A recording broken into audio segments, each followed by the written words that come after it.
Buat lo yang masih umur 20-an, video ini penting banget lo simak.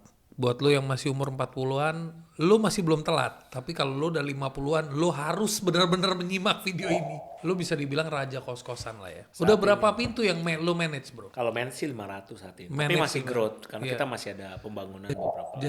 Akhirnya kita ngobrol waktu break itu si Om ini cerita dia punya 2000 bro. Dan di 2017 dia punya income 6 miliar bersih bro, pasif. Kan gue cuman kerja 1 bulan itu yang benar-benar gue full time itu cuman 5 hari. Dari tanggal 1 sampai tanggal 5. Tapi asal mula kenapa gue pengen punya kos-kosan adalah karena gue malas kerja. Jadi kita udah nggak terlalu pusing untuk masalah manage karena tim udah ready, sistem juga udah ready. Kita cuma tinggal duplikasi aja.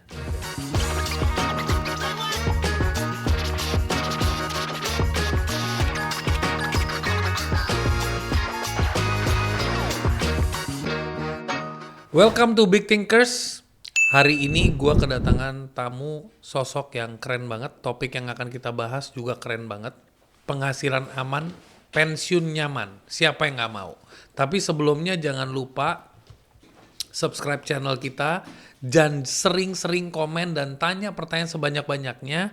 Agar episode ini bisa dijawab oleh narasumbernya. Seandainya informasinya kurang lengkap.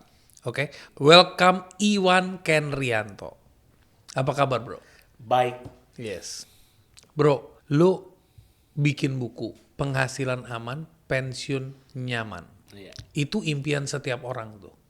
Itu masuknya ke active income atau passive income? Masuknya ke pasif dong. Pasif. Pasif. Lu tipe orang yang percaya sama pasif atau aktif? Gua tipe orang yang percaya dua-duanya.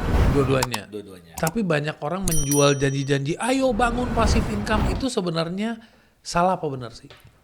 Tergantung perspektifnya dulu sih. Dilihat dari mana dulu. Sometimes gini. Banyakan kan orang berpikir gini, gue pengen punya passive income nih. Tapi dia lupa sebelum mendapatkan pasif, kita pasti harus aktif. Berbeda kalau kita modalnya kuat ya, capitalnya.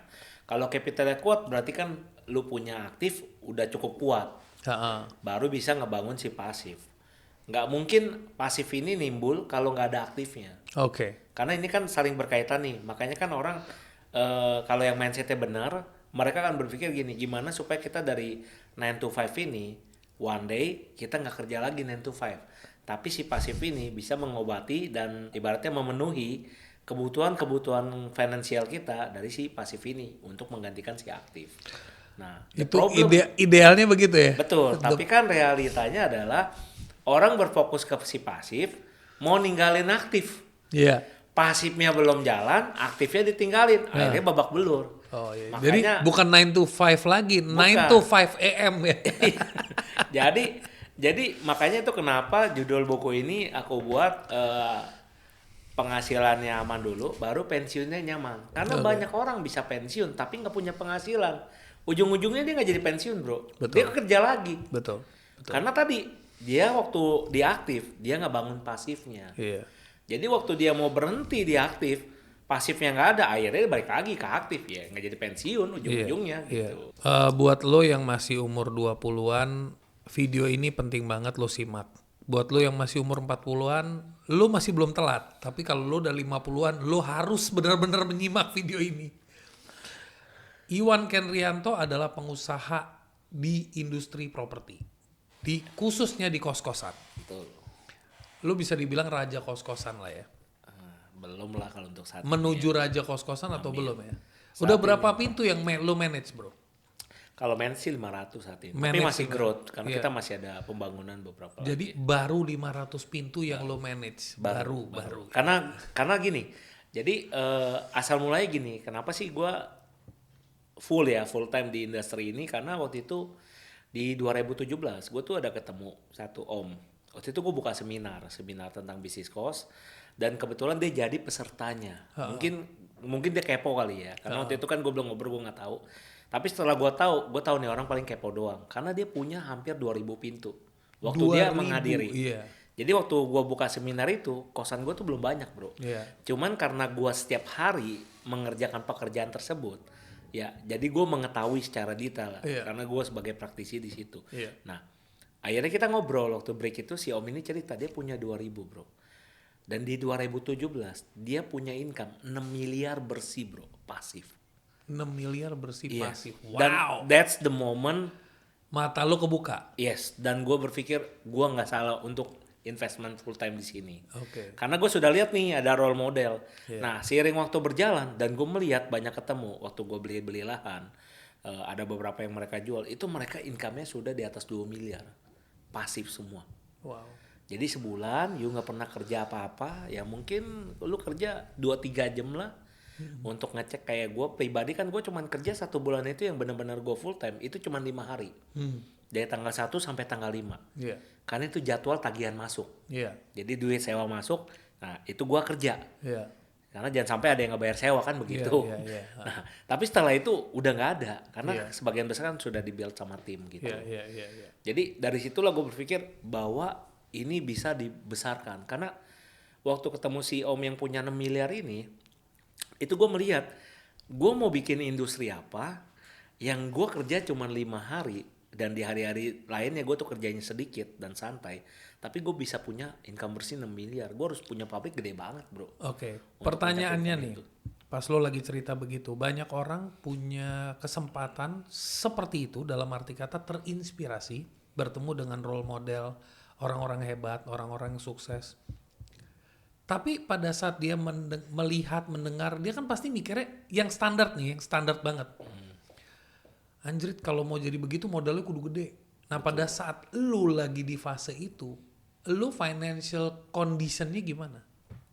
Nggak bagus karena kan gue masih starting baru awal. Ya berarti lu Jadi masih gue masih punya hutang. Nah, cuman kelebihannya adalah di bisnis properti ini, industri ini adalah kita nggak perlu punya modal yang sesuai sama yang kita akuisisi. Jadi Oke. maksudnya begini, misalkan kita mau akuisisi properti harganya 1 miliar. Oke. Untuk beli properti 1 miliar itu, gue nggak perlu punya duit 1 miliar bro. Oke. Karena gue bisa pakai leverage bank. Gue Oke. bisa kredit, KPR sama bank. Atau mungkin kalau teman-teman big thinkers punya investor, ya pakai duit investor juga bisa seperti itu. Jadi nggak mesti, tapi berbeda kalau misalkan kita main di industri lain ya. Misalkan kayak emas. Gue pengen punya uang 1 miliar buat beli emas 1 miliar. Maka gue harus punya uangnya dulu. Baru emasnya kita bisa gadein, kita dapat duit lagi. Tapi Iya. untuk beli emas di awal 1 miliar, gue perlu emasnya dulu. Iya, Dan gue perlu perlu 1 duitnya. miliarnya dulu Yes, untuk dapetin emas dapetin si emasnya dan kita tuker lagi ke rupiahnya. oke. Nah tapi kalau di properti nggak perlu. Oke. Berarti yang diperlukan pada saat di bisnis properti adalah reputasi. Yes, reputasi dan tentunya ilmu juga bro, sama ilmu, mental. Iya, koneksi, ilmu, Iya, reputasi itu. iya. Oke, di luar uang ya. Sama mental bro. Sama mental. Iya, karena Kenapa perlu mental, Bro? karena gini, Bukannya properti tinggal beli, tanda tangan, notaris selesai, butuh mental apa? yes, kan kalau di bisnis property cost itu ini banyak orang kan mengajarkan tentang bisnis property cost kita punya passive income. Tapi mereka lupa men-statement satu hal. Passive income itu akan Anda dapatkan kalau property cost-nya tersewa. The problem adalah yang aku temuin, kebanyakan mereka belajar hanya cara jual beli. Jadi ada yang jual properti, saya beli. Tapi mereka nggak pernah belajar bagaimana mengelola supaya property cost itu tersewa. Running the operationalnya. Oke. Nah, padahal uang itu ada waktu si cost-nya tersewa. Nah, untuk running operasional itu berarti kita di bisnis cost berurusan dengan human, orang, si penyewa manusianya. Nah, kalau kita bilang bisnis cost semudah itu, pertanyaannya balik nih bro. Kenapa banyak orang jual bisnis cost-nya? Malah udah punya bisnis cost-nya dijual. Kan katanya cuman santai aja dapat duit. Iya. Realitanya nggak gitu. Kenapa? Karena tadi mental. Oke. Apakah dia kuat? Diteleponin sama penghuni kos ataupun penjaga kosnya, Pak kamar bocor, lampu mati, wifi, internet nggak jalan. Komplainan itu kan itu akan menyebabkan tekanan batin juga bro. Kalau you nggak kuat untuk Belum lagi tipe orang yang nyewanya, kalau orangnya juga stressful, toxic, ya kita nggak tahu kan. Betul. Dan itu kan pasti tekanannya akan lebih berat. Ibaratnya lama-lama kalau dia mentalnya nggak bagus, mindsetnya juga kurang, dan tentunya ilmunya nggak ada cara untuk maintain itu, dia akan kena mental gitu. Ujung-ujungnya dia berpikir, aduh ini bisnis cost ribet banget, mending gue jual aja deh gitu. Bro, ceritain dong, lu apa yang membuat lu selain tadi, apa yang membuat lu udah gue pokoknya mau fokus di sini, dan abis itu lini bisnis yang lu pegang sekarang apa aja? Sebenarnya tadi kalau yang tadi kan inspirasi yang membuat gue akhirnya berpikir untuk full time yang tadi sih. Gue nggak di industri yang salah Iya, ibaratnya. ibaratnya gue sudah memilih industri yang benar nih, karena sebelumnya kan gue ada coba beberapa industri. Nah, tapi asal mula kenapa gue pengen punya kos-kosan adalah karena gue malas kerja. Oke. Gua Ini tipe- gue suka nih. Ya. Asal mula gue pengen punya kos-kosan karena gue males kerja. Yes, Oke. betul. Karena Itu butuh motivasi soalnya. iya betul. Jadi karena gue malas kerja, berarti kan gue bukan tipe yang orangnya suka aktif kerja. Iya. Gitu. Tapi bukan berarti gue nggak mau kerja ya. Tapi maksudnya gue bukan tipe yang, terutama gini deh, waktu zaman gue kerja, gue itu bisa dibilang salah satu karyawan yang tiap bulan gue dapat raport merah, bro. Oke. Raport merahnya adalah karena keterlambatan. Iya. Padahal keterlambatan itu disebabkan karena gue lembur. Oke. Nah, tapi kan HRD itu nggak peduli lembur. Iya. Gitu. Dia kan taunya waktu kerja. Iya. Lu lembur, kadang dibayar, kadang nggak dibayar. Iya. Tapi lu masuk telat, pasti dipotong, bro. Oke. Nah, karena gue tahu gue nggak suka pekerjaan yang kayak gitu, berarti gue harus mencari nih yang gue masih bisa membiayai hidup gue, tapi gue nggak melakukan hal ini. Iya, fleksibel lah, Gua flexible hours nah, ya. betul. Gue menemukan itu bukan di bisnis kos sebenarnya, di bisnis kontrakan. Oke. Jadi dekat rumah gue itu gue suka ngeliat bapak-bapak kerjanya main adu ayam, bro, sabu ayam. Karena dia punya kontrakan banyak sih Pak Hajinya, gitu loh. Nah, gue kan jadi kepikiran, anjir dia tiap hari kerjain hobi dia, tapi dia masih hidup gitu loh. Iya. Masih dapat biaya hidup kan. Akhirnya kan kita cari Otak tahu. lu muter dong. Iya, akhirnya kita cari tahu. Dia ngapain sih kok bisa dapat biaya hidup santai banget kerja. Akhirnya baru tahu, oh ternyata dia punya lahan kontrakan banyak. Dia sewa-sewain. Tiap bulan dia dapat duit, uang makan, biaya hidup, biaya anak sekolah, semua tercover dari si kontrakannya Iya. gitu loh. Nah, disitulah gue awal mula terinspirasi. Gue kalau kerja nih, gue punya duit, gue harus nabung, gue harus bikin kontrakan sama kos gitu. Itu asal mula kenapa gue nyemplung. Oke. Nah baru Tapi seru sih pas lo bilang, gue karena malas kerja, itu keren sih. ya kan itu motivasi juga, bro. Motivasi, Itu motivasi betul. gitu kan. Nah makanya dari situlah akhirnya kita sambil berjalan, ya mungkin juga jalan ya kan, dipertemukan dari yang kuasa dengan orang-orang yang industrinya sama, yang makin meyakinkan kita bahwa kita nggak salah nih pilih industri ini. Oke. Karena ternyata ada orang yang sudah sukses di industri ini. Iya. The Dan problem lo hoki, karena pas lo buka kelas, Seminar, dia jadi peserta, padahal Yes. dia lebih powerful dari lo. betul, betul. Tapi di situ gue jadi ibaratnya dapat suatu validasi juga, bro. Karena dia bilang apa yang gue sharing itu adalah yang dia alami selama 15 tahun dia running. Oke. Gitu. Jadi dia running udah 15 tahun dan gue baru running 2 tahun. Iya.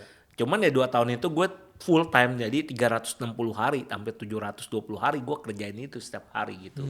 Every day gue kerjain itu. Nah, jadi ya dari situlah akhirnya gue building tim, unit tambah banyak, tim tambah banyak, dan kebetulan kan gue mengelola ini dengan sistem. Beneran kita kerjain profesional ya. You mungkin udah pernah main juga, you tahu tempat kita. Iya. Kita kelola dengan sangat profesional. Jadi waktu sistemnya sudah running, tim itu nganggur. Ya akhirnya gue bukalah divisi baru. Karena banyak juga yang minta kayak, gue punya Unity, gue stres nih ngelolanya. Yang tadi gue bilang banyak yang kena mental juga. Akhirnya kita buka untuk manajemen as operator gitu. Jadi pertama lo punya lini bisnis edukasi, Yes. mengedukasi orang. Nih lo kalau bisnis kos-kosan lo Yang bener itu perhatikan nih, begini iya. caranya. Heeh. Jadi buat teman-teman kalau mau belajar dulu bisa dari bukunya atau ikut kelasnya. Kedua, lo punya manajemennya, operatornya, Iya. operatingnya, Betul, yang mengerjakan operasionalnya. Jadi SDM-nya lah ya. betul. Jadi kita kerjain itu dari hulu sampai hilir. Jadi maksudnya adalah dari pertama kali starting bangun, kalau dia mau kita yang building, kita juga bisa ada divisinya. Nah, terus kita mengelola rekrutmen, marketing sampai operasional, sampai di bagian menagih uang sewa, ngurusin komplain dan lain-lain. Intinya si klien ini cukup kasih kunci aja udah. Dia terima beres, akhir bulan dia terima uang, seperti itu.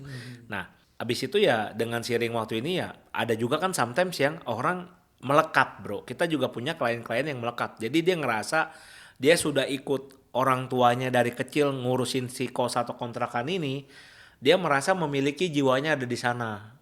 Tapi dia tahu nih, dia nggak mampu. Akhirnya dia butuh konseling. Jadi disitulah kita juga ada sebagai konsultan untuk menangani klien-klien yang sebenarnya dia pengen kelola sendiri, tapi dia ngerasa sistemnya dia nggak benar. Jadi kita bikinin sistem kos-kosannya dia gitu. Nah, Oke, itu berarti lo ada layanan kita juga konsultan ada. juga. Betul. Oke. Jadi itu lebih ke arah yang untuk orang-orang yang memang dia mau managing karena mungkin dia ngerasa ya tadi mungkin dia kayak gue juga bro. Dia ngerasa kalau kerja di tempat lain kagak bisa, males. Iya, iya. Akhirnya mending ngurus kosan aja gitu Iya, kan. iya. Mungkin sama gitu. Gak ada motivasi. salahnya sih, gak ada salahnya itu gitu. Itu justru menurut gue Motivasi satu terbaik. motivasi terbaik. Ya karena males tadi kan karena dia juga pasti berpikirnya mirip kayak gue bro. Iya. Ya kan. Gue kalau kerja dipotong mulu pasti males juga kan. Iya. Gitu. Ya mendingan udah buka usaha sendiri ya, tapi buka usaha kalau ngerjainnya kecapean juga males kan. Iya, betul. Carilah kerjaan yang santai tapi duitnya lumayan gitu Betul. kan. Itu kan paling penting gitu. Nah, Carilah pekerjaan yang santai tapi duitnya lumayan. itu kan karena ada banyak kerjaan santai tapi duitnya nggak ada bro. Iya, benar. Bener nggak? Benar. Dan kita juga bisa bilang kerjaan yang santai itu nggak mungkin duitnya juga bisa gede banget. Iya. Karena kalau lo mau kerjaan santai duitnya gede, berarti capital lo harus gede modalnya, Iya. gitu loh. Iya, betul. Seperti itu. Berarti dari edukasi, SDM, operator, konsultan, terus yang keempat? Tadi kita juga ada building juga, Berarti kan konstruksi. kita masuk juga. Cuman untuk yang ini aku belum full tim, jadi kita ada subkon beberapa Iya. dan ada yang ada yang internal tim juga. Oke. Jadi belum semua ya. Jadi ada beberapa pekerjaan kita subkon, tapi yang kita juga udah ibaratnya kita udah tes dah. Udah tes di kita memang subkonnya ini nggak bermasalah. Karena konstruksi ini banyak problemnya juga. Iya, benar. Banyak yang Kalau mangkrak nggak dikabur, ngerti-ngerti, iya, dibawa kabur, betul. Jadi emang risknya banyak. Cari tukang yang bertanggung jawab, cari mana Betul. bertanggung jawab, belum lagi quality. Iya, pekerjaannya. pekerjaannya. Betul. Apakah definisinya rapi atau enggak? Karena sometimes ada banyak orang di luar sana untuk properti itu mereka berpacu pada harga. Iya. Kalau bangun, lu berapa per meter? Sebenarnya bukan berapa per meter, tapi hasil outputnya gimana? Itu yang sebenarnya harusnya ditanyain sama teman-teman waktu membangun sebuah properti gitu. Bukan kos-kosan aja maksudnya. Karena rumah orang, juga orang naturally kan memang fokusnya ke pricing. gue bisa dapat semurah mungkin dengan kualitas sebaik mungkin. Itu kan nggak mentalitas mungkin. ya. Nggak Which is mungkin. nggak mungkin, tapi itu Betul. mentalitas yang dibawa. Betul. Dan realitanya yang paling pahit adalah gini, di dunia properti harga itu nggak bohong bro. Iya. Karena kualitas bahan material di dunia properti itu pasti nentuin harga. Oke. Jadi kita contoh seperti misalkan besi deh. Besi kalau kita beli yang standar ada SNI-nya ya ibaratnya. Yang utuh, misalkan dia diameter atau ketebalannya 10 mili. Itu akan berbeda sama yang harganya kalau di orang besi itu bilang besi banci. Beda waktu lu beli, lu minta 10 mili tapi dia kirimin lu 9,5. Iya. Tapi Nggak secara real sigmat full, iya. itu 10 mili kecuali lu pakai sigmat digital baru ketahuan. Iya. Selisih 0,7. Nah, otomatis selisih itu akan mengurangi bobot juga. Kalau di struktur berarti bobot struktur lu ya pasti akan berkurang lah gitu. Karena kan ketahanannya juga beda gitu. Nah, Even cuma 0,7, 0,5 Yes, ya. betul. It has a big impact sebenarnya. betul. Nah, cuman memang ya kita akan lihat lagi kalau mau pakai bahan ini kita strukturnya mau pondasi berapa lantai gitu Ini loh. lu males-males tapi banyak juga kerjaan lo ya. Iya banyak. Gue jadi bingung. Ini agak-agak paradoks atau gimana nih? Satu sisi males tapi jadi banyak. Oke. Yang kelima apa bro? Yang kelima adalah ya kita kerjain desainer Oke. interior. Berarti awalnya lo motivasinya males, tapi kesini lo jadi mencintai bro. Betul. Jadi lo passionate bro jadinya ya. Iya. Karena menghasilkan. Karena menghasilkan. Gitu. Tapi sebenarnya gini loh. Kenapa sih kita masih ibaratnya kayak gue ya.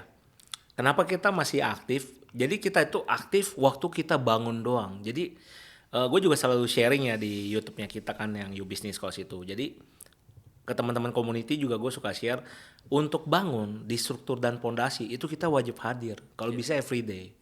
Karena mau bagaimanapun yang namanya suatu gedung itu yang paling fatal itu ada di foundation. Kalau pondasi lu berantakan, gedung lu pasti hancur gitu. Nah biasanya gue paling aktif itu ya pas saat-saat sekarang ini kita lagi bangun kan di pondasi ini karena kita harus pastiin barang spek yang kita minta itu sesuai. Bener. Ya. Yes, jangan sampai kayak tadi kasus kita pesan 10 mili ternyata strukturnya dipasang 6 mili misalkan karena begitu itu dicor kita udah nggak bisa lihat besi itu 6 mili gitu loh. Kecuali kita ketok sama pakai alat, ada alat spesial tapi menurut gue pun itu nggak akan akurat gitu loh. Maksudnya akurasinya gue belum tahu loh ya tapi so far menurut gua nggak akan seperti lu ngukur waktu dia sebelum strukturnya dicor gitu loh. Kalau lu datang lihat, lu ngukur kan, lu tahu besi ini beneran ditaruh 10 atau 6 sama si kontraktor ataupun si tukangnya gitu. Nah, itu kita kerja selama 6 bulan biasanya gua. 6 bulan pertama itu pasti sangat sibuk sekali, tapi kalau udah masuk udah sipil, biasanya udah tim. Iya. Udah tim yang ngerjain sesuai dengan SOP yang kita kasih gitu. Luar biasa. Udah berapa tahun bro lo berkecimpung di industri ini? Kalau kita belajar tentang properti, gue udah lumayan lama ya, dari 2011, tapi full time dari 2017 sampai sekarang, berarti 8 tahunan. 8 tahunan. Di kos-kosan juga ada 8 tahunan? Iya, di kos-kosan 8 tahun, full. 8 tahunan udah manage 500-an pintu? Iya, masih dikit sih, hitungannya masih dikit. Dream lo manage berapa pintu bro? 10.000 minimal. Dalam waktu berapa lama kira-kira dream 5 lo? tahun. 5 tahun ke depan. Nah ini baru namanya scaling gitu ya. Iya. Oke, good. Bro, sekarang gue pengen tanya. Apa sih kendala-kendala yang perlu diketahui atau dijadikan tips buat yang nonton? Termasuk buat gue kalau one day gue mau kos-kosan. Sebenarnya gue gampang, gue tinggal taruh duit di lo ya. Gitu ya. Tapi maksudnya kalau gue mau mulai sesuatu, apa sih yang perlu dipikirkan?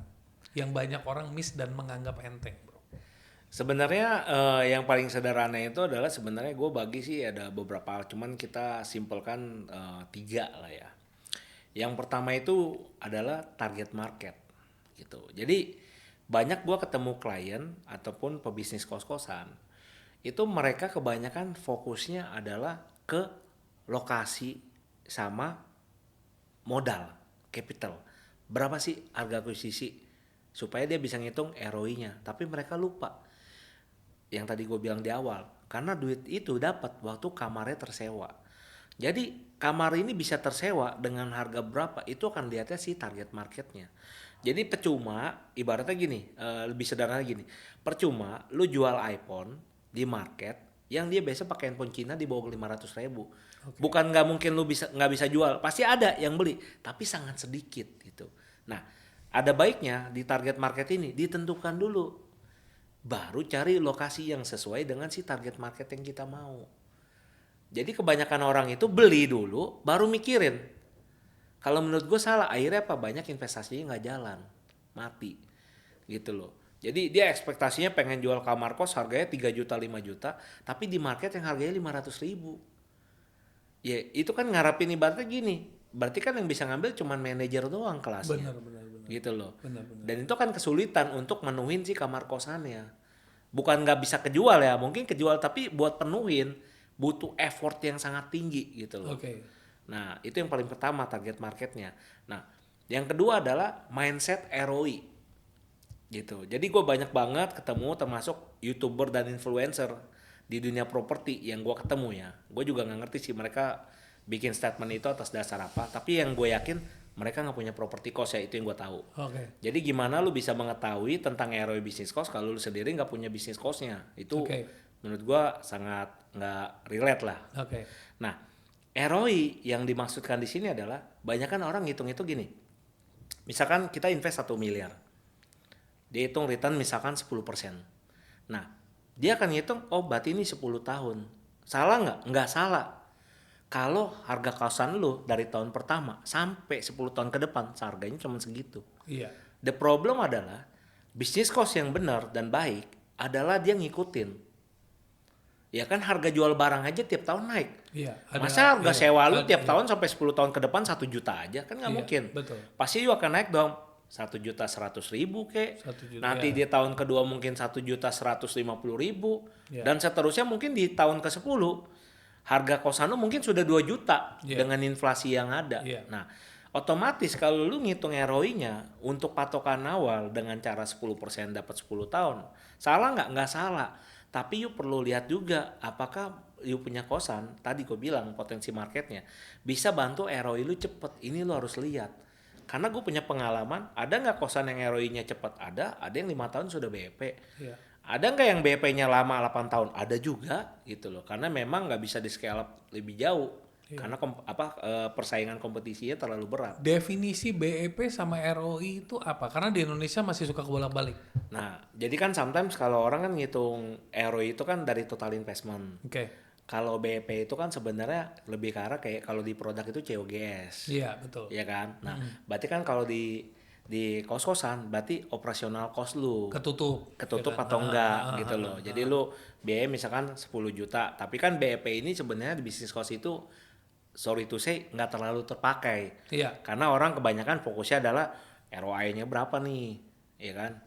Gue taruh 1M, 10 tahun balik nggak? Kalau 10 tahun balik berarti 10% kan begitu. Iya, betul. Mindsetnya mereka gitu, Iya, ngitung simple. cepetnya. Disimpelnya, Betul, disimplify, disederhanakannya seperti itu. Iya. Nah, tapi kan sebenarnya tadi gue bilang Nggak kalau sesimpel itu Ferguson. iya, dan sebenarnya enggak selama itu Iya. kalau you ngerti manage-nya. Karena gini, yang orang-orang kadang lupa itu adalah di mindset ROI ini adalah duit yang udah dia dapat, bro.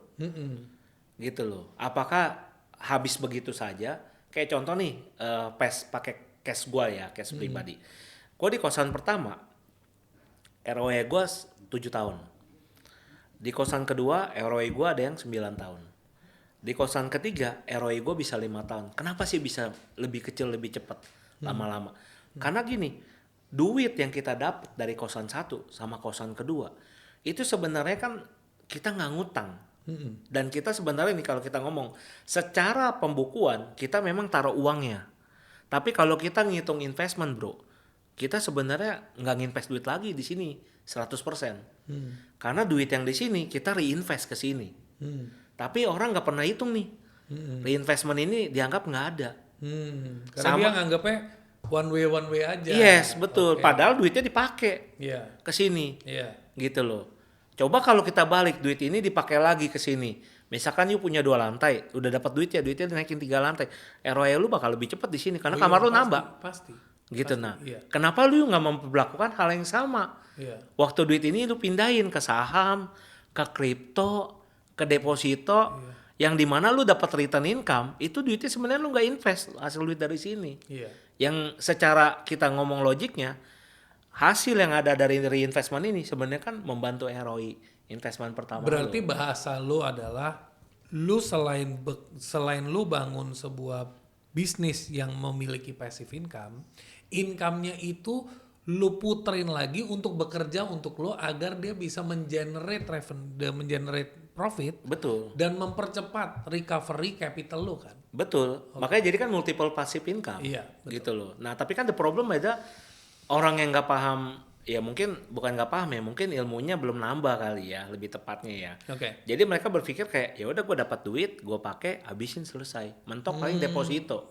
Tapi sebenarnya harusnya kalau fair, uang bunga deposito pun itu jadi returnnya lu di bisnis cost karena hasil income bisnis cost kan. Gitu. Berbeda kalau misalkan gini, bisnis cost itu dapat 20 juta tiap bulan lu habisin. Ya lu bener lah hitung 10 juta 10% per tahun tadi bener lah. Gitu. Karena nggak ada yang lu invest lagi kan. Betul. Nah, tadi kan lu ngomong pertama lu harus tahu dulu dari sisi jangan sampai lu ketipu dari buildingnya. Terus kedua lu juga harus punya mindset yang tepat. Ketiga apa, bro? Ketiga adalah ya, yang terakhir adalah di masalah managingnya.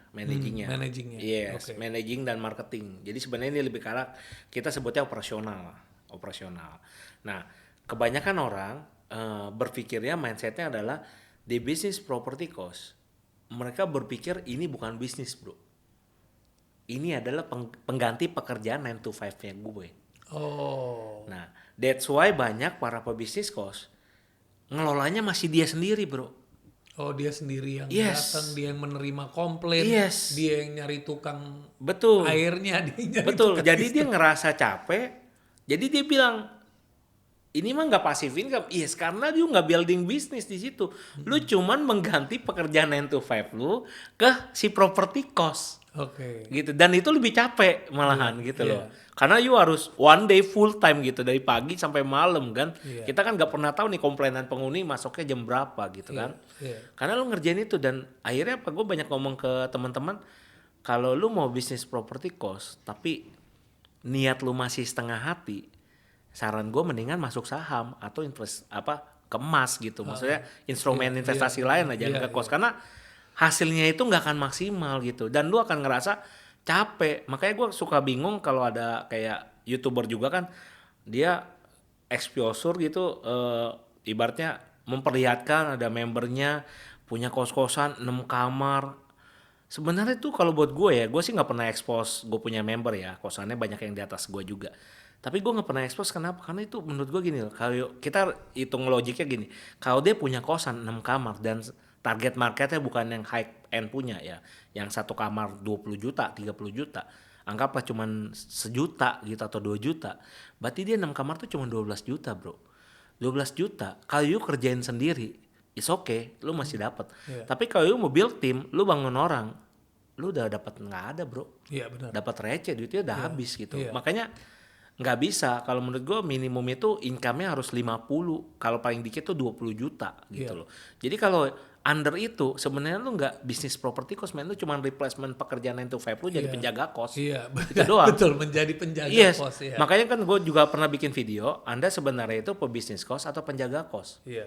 Karena banyak mindset yang mental yang dimiliki pemilik kos itu berbalik. Sometimes juga gue punya ketemu ya tadi yang gue bilang tahap ketiga ini operasional kenapa banyak. Salah satu juga bisa gini, si pemilik kos ini rasanya seperti penghuni kos. Jadi maksudnya gini, banyak pemilik kos itu diatur sama penghuni kos. That's happen gitu Iya. di industri ini. Iya. Jadi penghuni kosnya demo bro. Heeh. Penjaga kosnya nurut, nurut. ya kan? Penjaga kos lapor ke pemilik kos. Heeh. Pemilik kos bukannya ngedukung penjaga kos, malah ngedukung penghuni kos. Penjaga kosnya disalahin. Kenapa? Karena tadi pemilik kosnya rasanya jadi penghuni kos. Gitu. Jadi apa yang diminta sama si penghuni kos dipenuhi sama pemilik kos. Salah nggak? Nggak salah, tapi ada kadarnya. Gitu loh. Makanya banyak yang kos-kosan akhirnya problem kalau Fail kita karena ujung-ujungnya Yes. dia merasa ini gue udah capek-capek, gue ujung-ujungnya profitnya cuma sedikit nih, nggak Yes. ngerti ini buat apa gue. Betul. Karena memang karena tidak punya sistem, tidak bisa mengelola dengan baik, tidak tahu batasan-batasan, karena tidak dibawa ke arah profesional, dibawanya ke arah kekeluargaan. Yes, tadi mindset bro. Iya. Balik lagi ke mindsetnya kan. Dia awal masuk ini industrinya bawa apa tujuannya gitu loh.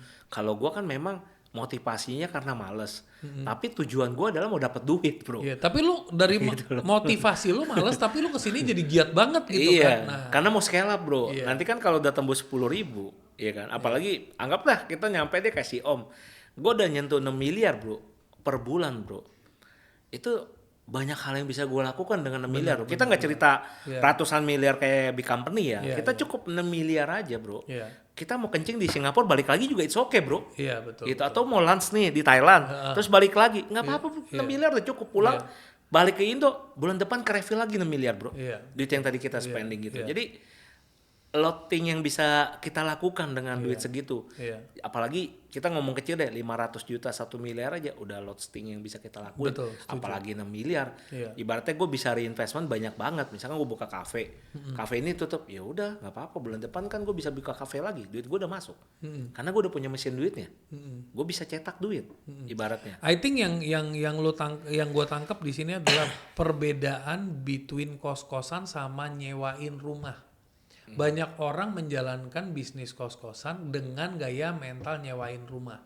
Jadi kalau lu nyewain rumah kan lu terima beres nih. Maksudnya lu kalau nyewain rumah, kita sebenarnya agreement di depannya pokoknya kalau lu make, ya kalau Lu bayar. lu kalau ada lampu mati atau apa lu nggak usah komplain ke gua karena memang lu di situ ya lu yang pakai. Yang penting area-area utama, temboknya, ceilingnya itu bagian gue. Kalau udah pipa bocor bagian gue. Tapi kalau kerannya gara-gara lu patah ya lu tinggal ganti kerannya sendiri, lu nggak usah panggil gua. Yes. Kalau dikontrakan ya, Iya. mengkontrak rumah tahunan gitu. Beda dengan kos-kosan yang harian ataupun mingguan ataupun bulanan istilahnya gitu kan. Betul gak? Ya kurang lebih sih seperti itu. Tapi yang tadi lebih parahnya yang tadi gue bilang si pemilik rasa penghuni kos adalah si penghuni kos yang ngatur pemilik kos, itu yang paling bahaya. Karena dia langsung berurusan sama pemiliknya. Betul. Karena dia punya akses. Betul. Beda sama profesional, lu urusannya sama manajemen. Yes. Dan manajemen gak akan ngikutin si pemilik. Karena Gak bakal ngikutin si ya, penghuni. karena aturan pemilik mau tinggal di sini, ini aturannya. Kalau enggak ya Yes. jangan. Iya. Nah, the problem adalah kebanyakan si pemilik bikin aturan, dia sendiri yang melanggar. Jadi penjaga kosnya disuruh ngejalanin sistemnya, ngejalanin aturannya. Tapi waktu dia negor si penghuninya komplain ke pemilik, si penjaga kosnya diomelin bro. Iya. That's happen. Akhirnya penjaga kosnya nggak tahan, dia keluar. Oke, oke, oke. Ujung-ujungnya ya balik lagi dia jadi penjaga kos. Iya. Baik lagi gitu. Iya, iya, Jadi dia hanya mereplacement yang tadi 9 to 5 dia gitu. Benar-benar. Malah jadi menurut gue malah lebih capek dibandingkan dia nggak kerja gitu. Bro, kalau orang mau memulai bisnis ini sebenarnya minimum capital yang dibutuhkan berapa sih, Bro? Kalau minimum capital ini kan angkanya menurut gue random ya, tergantung dia mau akuisisi. Very Tapi very paling basic lah, you wanna start from paling below. mudahnya adalah dia harus menyediakan 20% dari capital yang mau dia caplok. Jadi kalau misalkan anggap dia mau ambil 1 miliar, berarti dia minimal harus punya 200 juta. Oke. Tapi apakah 100 juta bisa? Bisa, cuman kan effortnya lebih ekstra lah. Iya. Tapi kalau you punya 20% itu akan lebih mudah karena kan itu digunakan untuk membayar si transaksi awal. Jadi maksudnya dalam arti Untuk pajak, akuisisi. biaya notaris, biaya akuisisi di awal gitu. iya. Jadi yang sebenarnya lu bisa bayar cash ya lebih better gitu. Ya. Selama lu jalanin bisnis kos ini, keseruan-keseruan yang lu hadepin apa aja, Bro? Ada banyak sih. Iya, sebutin lah, ceritain lah. Yang dari sisi klien pemilik biasanya ada yang pemiliknya ngeyel. Jadi dia paid kita ya emang itu ya resiko konsultan kan, kita dibayar untuk mendengarkan curhatan kan gitu.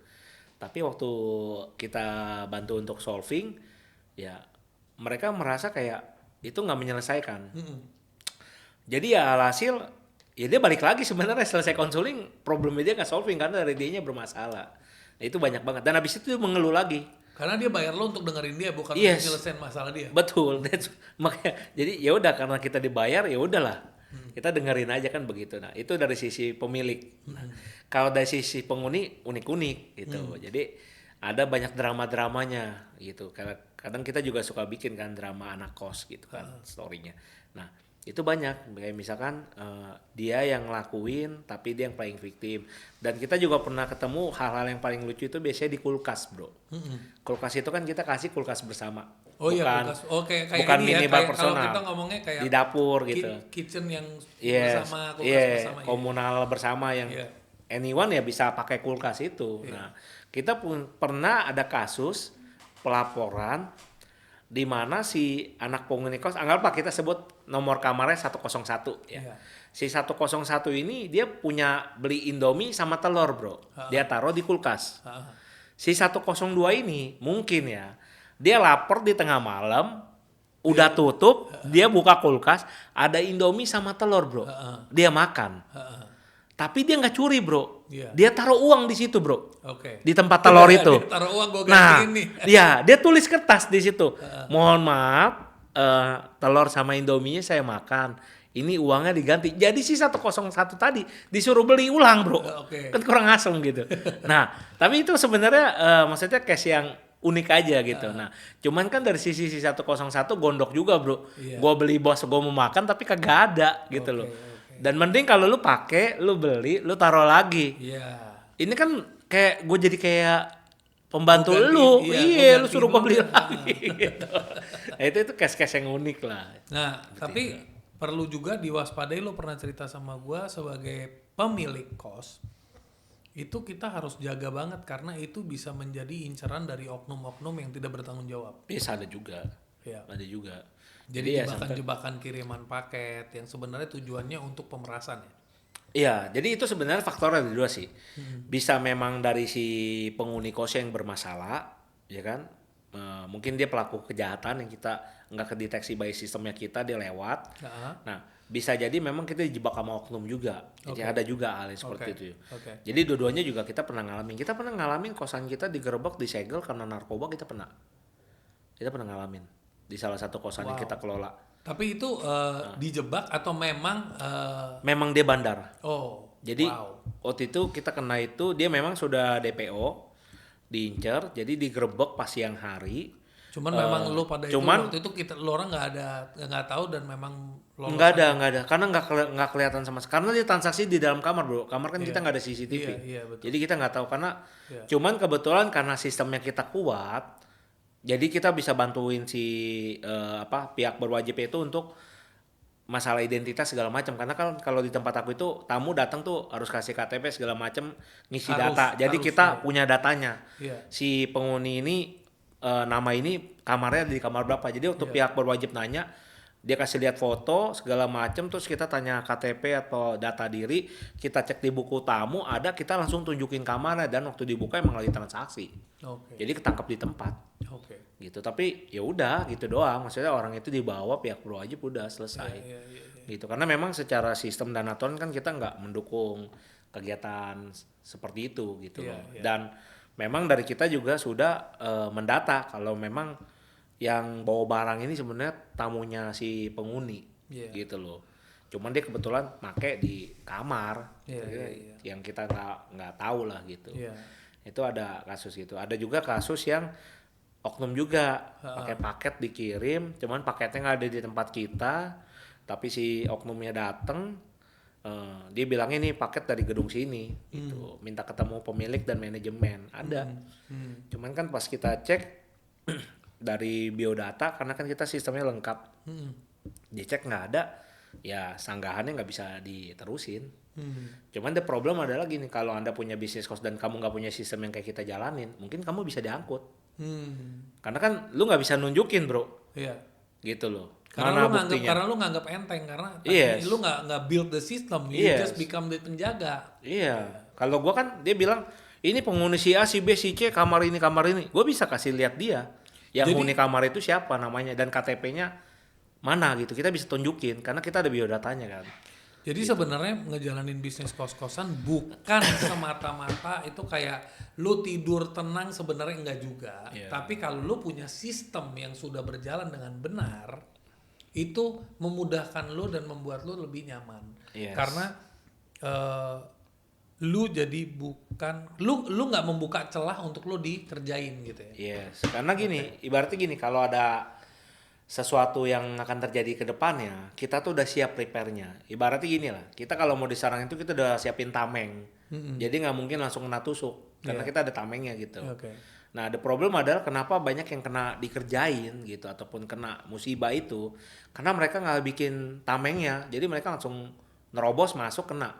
Oke. Kalau kita kan nggak bisa, kita kan kayak, dia bilang A dan B, C jam berapa, kita cek di CCTV, nggak ada pak.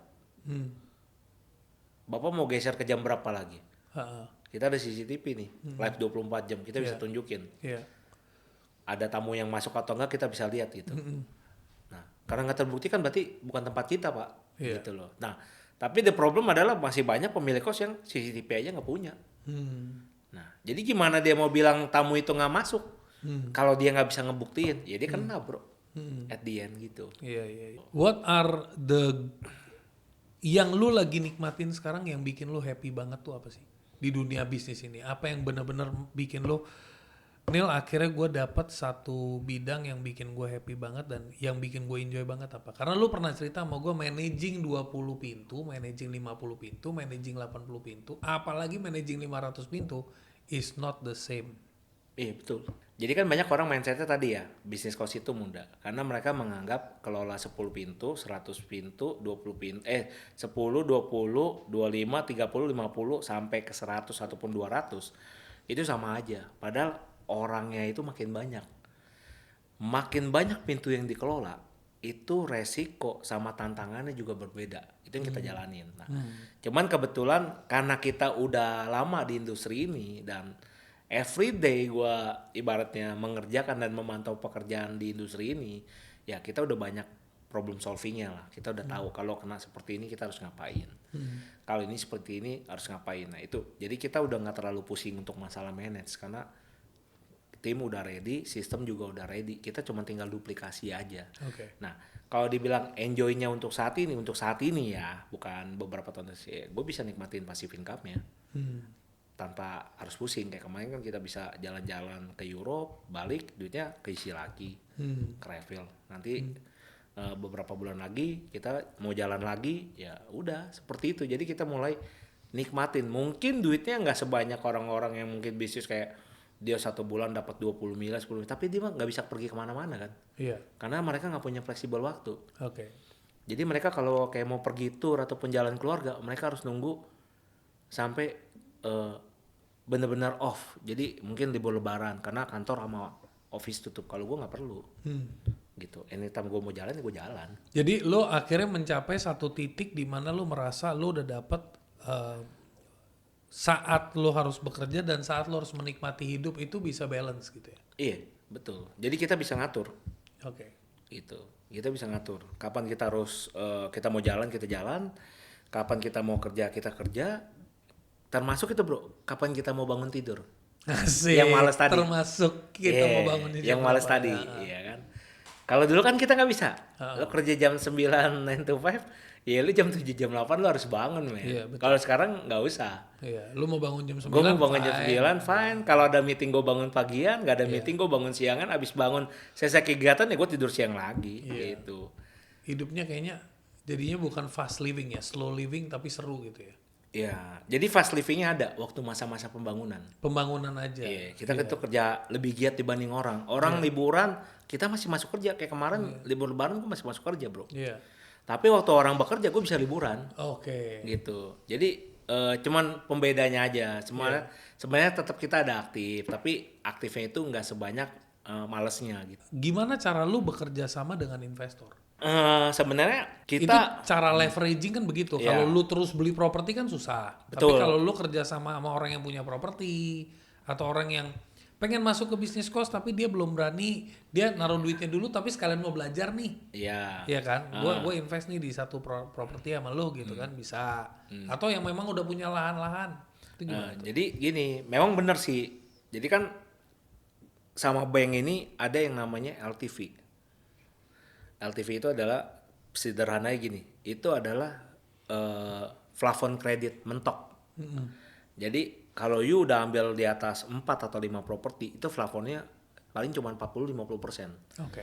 Berarti kan cash flow harus lebih besar.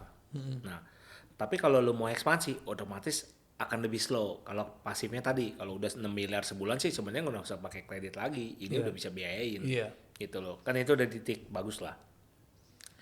Yaitu tadi kita nyari klien. Karena banyak di Indonesia ini, semua orang kalau kita tanya, ya mungkin kalau kita ngomong nih ya, lu tahu kripto nggak? Mungkin nggak semua orang ngerti kripto dan tahu kripto. Tapi kalau lu nanya, lu tahu bisnis cost nggak? Gue yakin 99% orang tahu bisnis cost. Iya. Gitu loh. Kalau lu tanya orang kripto, saham, belum tentu 99 orang ngerti atau tahu. Tapi kalau lu tanya bisnis cost tahu kenapa? Karena bisa jadi dia adalah penghuni kos atau kontrakan gitu loh. Nah, sudah menjadi bagian dari budaya kita. betul. Nah, the problem adalah banyak orang mau invest tapi takut.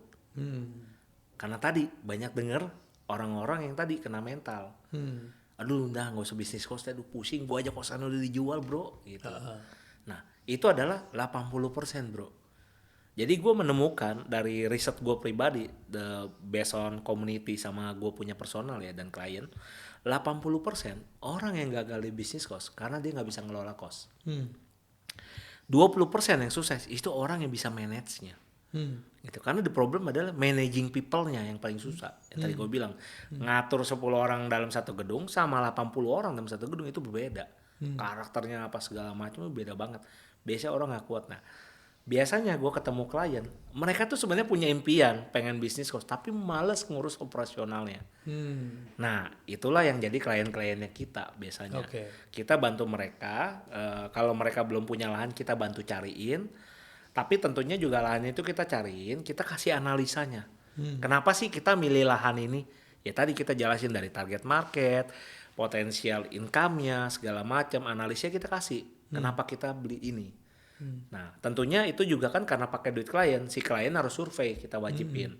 Jadi kita juga nggak mau nih klien dia kebanyakan duit, udah nih bro, pokoknya gue percaya sama lu, kita nggak mau bro. Karena gini, one day kalau anggap nih, lu nggak cocok lagi sama kita, entah karena masalah pembagian hasil, tarif dan lain-lain, kan lu harus jalanin bisnis ini, atau lu mau jual, bener gak? Nah, kalau lu mau jual, lu ngerasa lu punya gedung yang lu invest, nggak ada potensial market buat dapat capital gain ya, ngapain you invest? Gitu. Jadi kita benar-benar di sini sangat open sekali gitu di manajemen kita. Kita mau klien beli properti yang kita suka karena income-nya, karena kita kan bagi hasil harus lihat income. Tapi dari sisi si klien kita mau si klien juga suka lokasi sama tempatnya. Berarti transparency is the foundation. Yes, betul. Karena ini bisnis bukan kita 1 bulan transaksi selesai bro. Iya. Ini tahunan iya, gitu loh. benar. Long term punya gitu loh. Iya. Jadi jangan sampai dia invest udah mahal terus dia ngerasa habis taruh duit datang saya, aduh gua kayaknya nyesel beli tempat ini, gua nggak cocok. Ya, dia bilang gua nggak suka marketnya sepi katanya misalkan, atau dia bilang gua nggak suka marketnya banyak orang tua, gua maunya deket kampus yang bisa lihat cewek-cewek, anak mahasiswa mahasiswi. Susah, repot kalau dia nggak suka, bener gak? Iya. Karena si klien itu punya kriteria, saya pengennya main di area kampus ya Wan. Mau nggak mau kita cari di area kampus. Gitu. Makanya tadi gue bilang selalu kita ke klien pun kita selalu definisikan ke mereka, kasih statement target market yang kamu cari siapa sih? Selalu kita tanyain itu karena dari awal yang tadi aku bilang kan kesalahan pebisnis properti kok saya dia nggak tahu karena dia dari target market ya kalau dia udah nggak suka bro ya gimana dia mau jualan. Tapi kan ada dua, Gitu. ada orang yang sifatnya gue mau berbisnis, tapi lu yang karena lu punya pengalaman, lu yang lebih tahu target market yang viable seperti apa. Yes betul. Betul nggak? Betul. Ada orang yang memang dia pernah bisnis cost, makanya cuman dia gagal karena dia nggak bisa manage. Dia mungkin punya kriteria tahu target market yang dia pengen approach. Gitu. Betul. Makanya itu kenapa setiap kali ada klien mau masuk kita selalu kasih analisa. Dari location yang dia ngajuin atau yang kita ngajuin ke dia. Jadi ada dua. Misalkan dia suka nih lokasinya, dia ajuin ke kita bantu survei analis. Ada juga yang orangnya kedua, yang tadi yang pertama dia nggak mau pusing. Ya udah bro, lu urus aja deh. Gitu. Nah kita cariin, kita yang kasih. Tapi kita akan tetap tanya ke dia, gitu loh. Seperti ini, habis itu dia survei, yuk cocok nggak?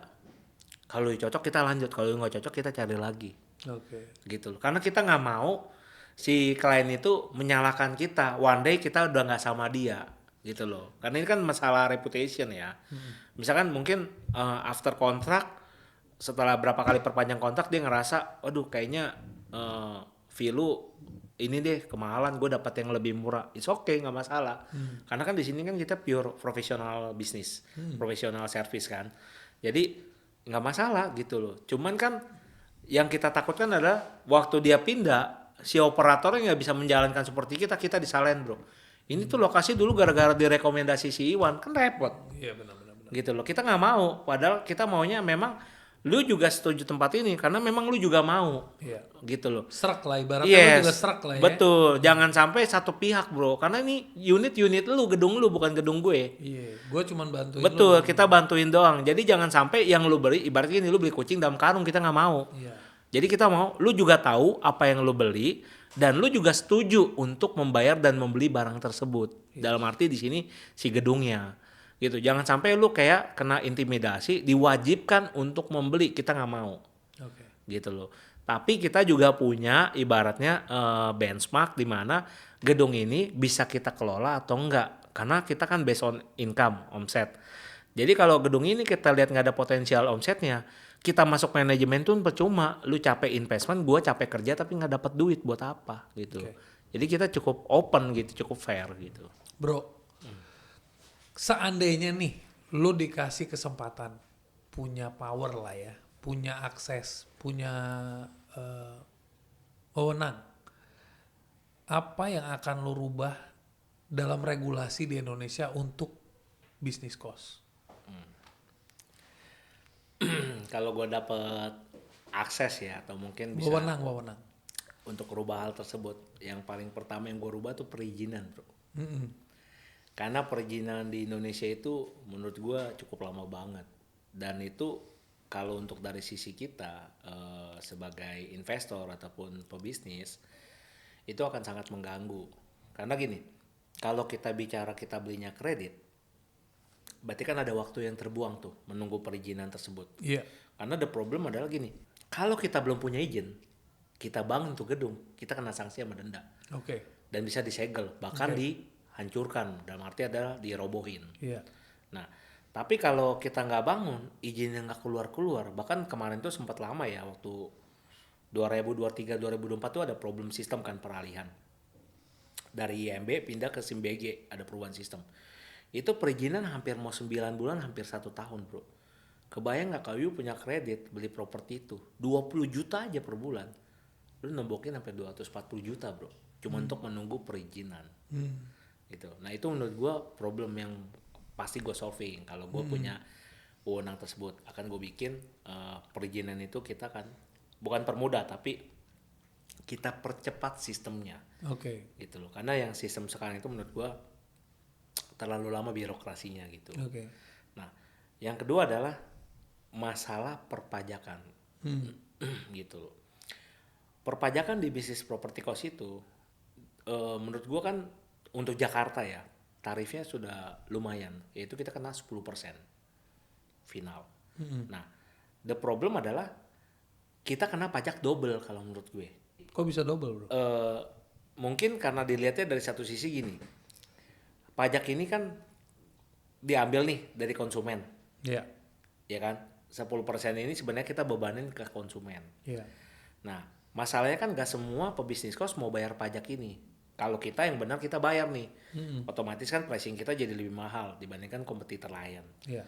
Nah, tapi kan setelah kita dapat duit ini, kita bayar pajaknya, pajak sewa, kita kena lagi nih pajak penghasilan. Oke. Jadi double nih menurut gue. Seharusnya kan kalau kita udah kena pajak yang di sini, yang biasanya kebanyakan tuh pajak ini pasti ditanggung sama kita, nggak mungkin kita tagih ke si konsumen lagi. Iya. Gitu. Nah, harusnya kalau memang kita mau dikenakan pajak lagi yang di penghasilan, harusnya yang ini bisa kita kreditkan sama kayak PPN. PPN kan ditanggung sama si ini, tapi PPN-nya itu bisa kita kreditin. Kalau nanti kita ada kredit PPN masukan sama PPN keluar kan. Nah, kalau misalkan memang mau, mungkin harus dibikin seperti itu kalau menurut gue. Oke. Jadi PPN yang kita pungut ini, yang kita bayarkan ataupun mungkin kita tagihkan, bisa kita keluarkan lagi untuk yang nanti kita akan bayar gitu. Jadi bisa ibaratnya jadi kredit pajak lah kalau menurut gue. Jadi kita bayar ini tuh nggak terlalu berat. Oke. Gitu. Itu sih kalau menurut gue secara aturannya. Dan yang mungkin yang terakhir adalah tadi udah dua itu yang untuk tadi sisi itunya.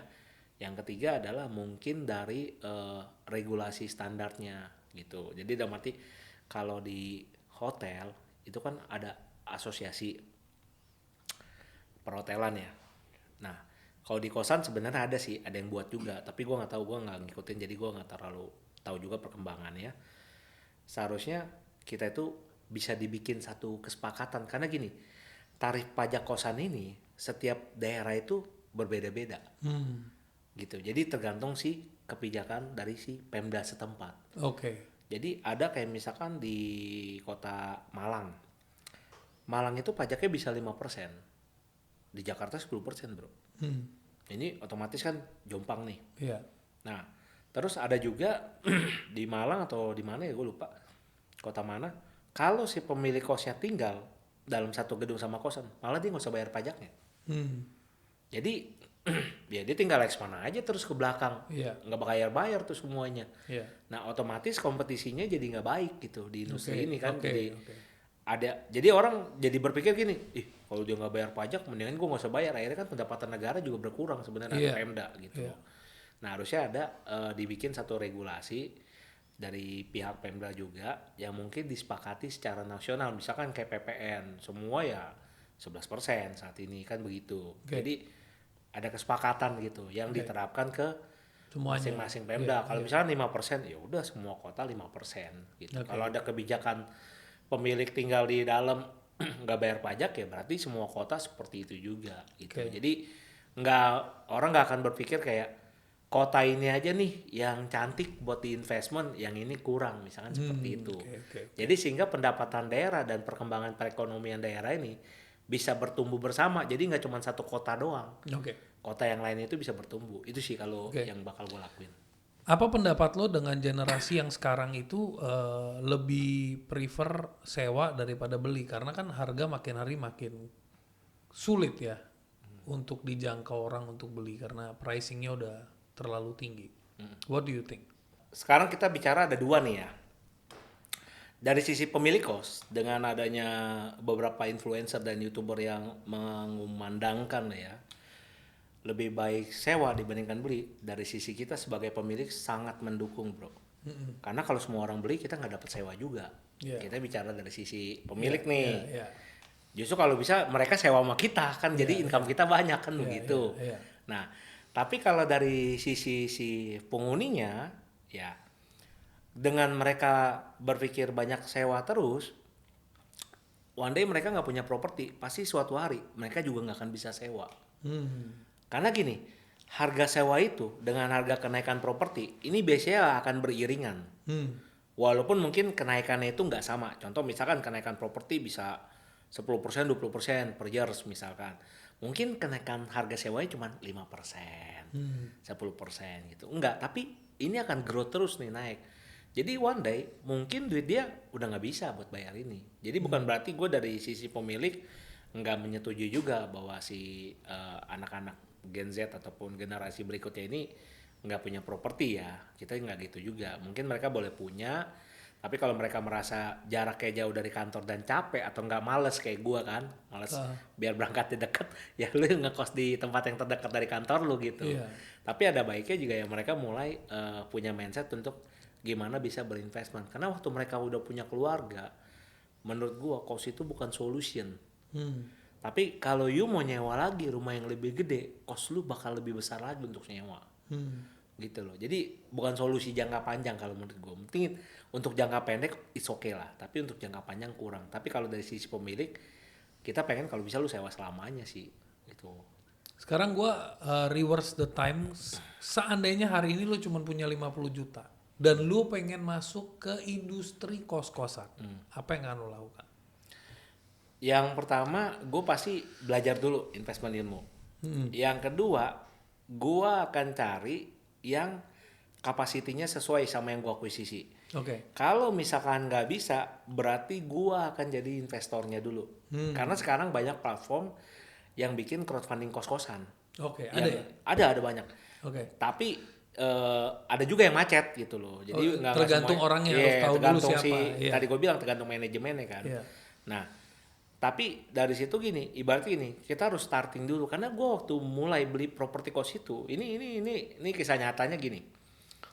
Gue waktu beli properti kos pertama gue, bro, itu bisa dibilang, you punya platform iDAF itu menyumbang 50% duit DP kos gue, bro. Oh iya, mantap Dari penjualan sekali. digital Iya. iDAF lu gitu. Jadi gue DP beli kos-kosan itu gue jual produk digital, men, waktu masih di internet marketing gitu. Iya.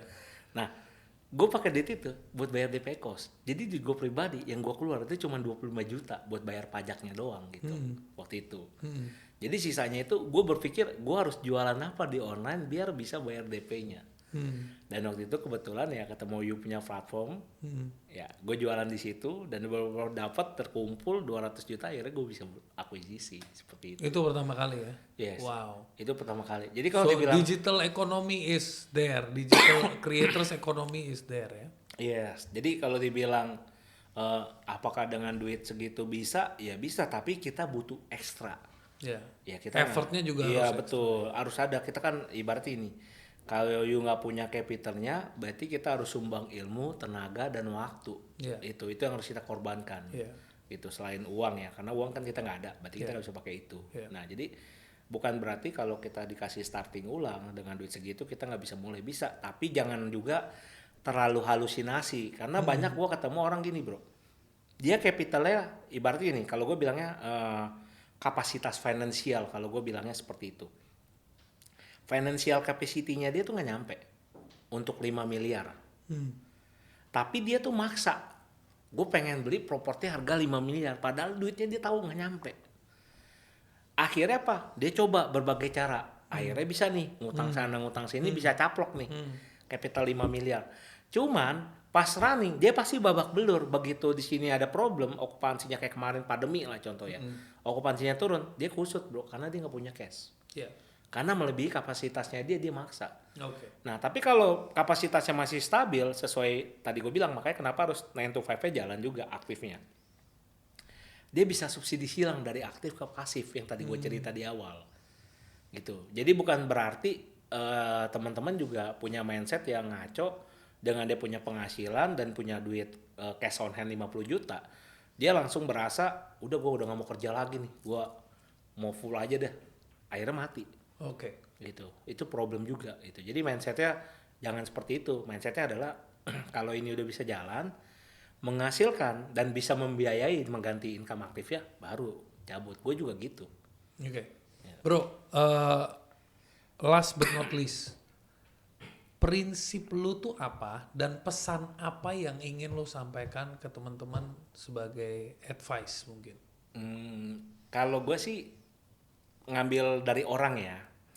Dari Warren Buffett kan bilang gini, usahain kalau bisa kita bikin gimana mau bisnis ataupun investasi itu bisa ngasilin uang buat kita tanpa kita harus bekerja. Oke. Karena kalau enggak kita akan bekerja nih sampai seumur hidup kita Oke. gitu. Itu gue punya prinsip yang gue ambil gitu. Iya. Jadi ditambah ya motivasi tadi karena gue males kan. Iya. Jadi gue harus berpikir gimana supaya uang itu bisa bekerja untuk kita. Oke. Jadi kalau kita sudah berjalan dari kita udah aktif nih, kita harus berpikir gimana bisa pindah ke pasif. Jadi abis dari sini kita ke sini, itu kita harus mikir gimana supaya kita bisa invest your money, not your time. Iya. Gitu loh. Gimana supaya kita bisa investasinya duit aja, jangan waktu. Oke. Supaya waktunya itu bisa kita pakai untuk hal yang lain. Nah, yang paling penting adalah gue punya pesan adalah buat teman-teman. Gini, uang itu nggak habis dicari bro, tapi waktu bersama keluarga nggak bisa kita beli bro. Wih, bener tuh. Dan itu banyak yang orang suka abaikan dan lupakan. Jadi banyak hal-hal tertentu kadang-kadang juga muncul dari situ. Lu kemana sih nggak pulang-pulang? Lah kan gue cari duit buat lu, buat keluarga. Tapi lu lupa waktu buat keluarga lu korbankan. Iya, betul. Makanya tadi gue bilang banyak orang berfokus untuk mencari uang, tapi dia lupa uang itu nggak bisa beli waktu bersama keluarga. Apalagi kalau amit-amit nih, ternyata keluarga lu udah pergi duluan. Lu pegang uang juga gak ada gunanya bro. Benar. Makanya itu harus balance gitu. Makanya selagi lu masih bisa kejar nih, buru-buru deh bangun pasifnya. Kalau saran gue sih itu. Karena itu yang gue lakuin. Dan itu juga gue lihat waktu gue keluar gitu. Jadi waktu gue pergi ke luar negeri jalan gitu. Hampir semua peserta tuh rata-rata di atas 50 tahun bro. Cuman gue anak mudanya. Wow. Gitu loh. Kenapa? Karena mereka nggak pernah mau bangun passive income. Jadi mereka bekerja sampai usahanya itu bisa dijalankan anaknya, dia baru bisa nikmatin bro. Oke. Dia baru bisa punya waktu free. Yes, gitu. Kenapa nggak lu invest dari lu aktif, lu bangun pasif lu, supaya lu juga bisa nikmatin itu sama anak-anak lu. Jangan anak-anak lu ngerjain bisnisnya, lu jalan-jalan anak lu yang capek, kasih. Hilang lagi waktunya. Hilang lagi waktunya gitu. Lu nggak bisa quality time lu nggak ada sama family gitu. Nah, kalau menurut gue sih itu sih yang penting. Oke. Big thinkers, pesan yang paling powerful, mulai fokus untuk bangun dari aktif ke pasif dari sedini mungkin dan mulai train your mind untuk penghasilan aman dan pensiun yang nyaman. Thank you so much. Jangan lupa di komen, di subscribe, di like, dan di share. Dan kalau ada pertanyaan, silakan diketik di komen. Thank you so much. See you in the next episode. See you.